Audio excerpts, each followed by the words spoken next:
On to this next one, we got number 11 Alabama. They are a 3-point favorite heading on the road to play number 15 LSU. This is intriguing for both of these programs. You got LSU coming off of a loss to A&M. Garrett Nussmeier, who was a guy who was starting to get NFL draft hype, had a terrible game. Turned the football over 3 times. And part of the reason why he's so bad in that game specifically is they could not run the football. And that's been a theme for them over the course of the year. You juxtapose that with Alabama, who certainly doesn't look like the same Alabama that we've seen the past handful of years. They've been able to take the football away. Defensively, they have gotten better. And so I do think that's a matchup to look at right there. The other thing I do think to be, intrigued by in this one is Blake Baker. For probably half of the season, I was like, damn, did they overpay the guy? Like, did they give him a little bit too much? Because I wasn't seeing the returns on defense. I do think LSU's defense is starting to come around in a lot of ways here. And Alabama is not a great team if they have to go on the road. Jalen Milroe, not the same quarterback. They will have penalty issues, I'm sure, in that environment there. And in LSU defense, again, that's starting to peak at the right time. So that's kind of the game for me, is like either one of these offenses could present a real problem with two defenses that have improved.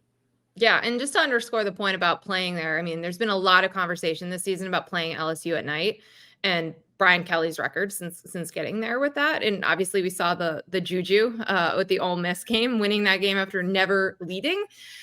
So it's definitely a challenging environment. This is a series that means a lot. And we continue to see like Kalen DeBoer put in these like really high pressure situations in year one and see what they can do. Alabama is the committee's highest ranked 2-loss team. They've got that big win over Georgia. That is like the tentpole of their playoff resume. It's a great win. It's huge, and it should be. They should be the highest 2-loss team. But this is a really tough situation, I think, for them. I do think that the LSU defense has improved. I think Alabama has been good at getting takeaways, which I think is interesting when we look at like where Garrett Nussmeier fell apart last time we saw him out. So I think I'm going to go with Alabama on the road. Trust that they've gotten better. Give Kalen DeBoer a big win, and kind of shift some of the narratives and the awkwardness that he's been living in for the last few weeks. But it will have to take a lot because, these Tigers do not lose games at home easily.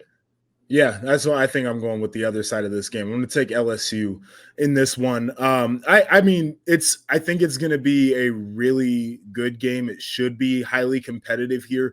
As we're coming off of that power ranking, it's really hard for me to bet against LSU hosting this one. And I do think Alabama has improved in some ways, but their offense on the road to me feels like a place where they could get a little bit clunky. Totally fair. Yeah. I've gone back and forth on that one as well.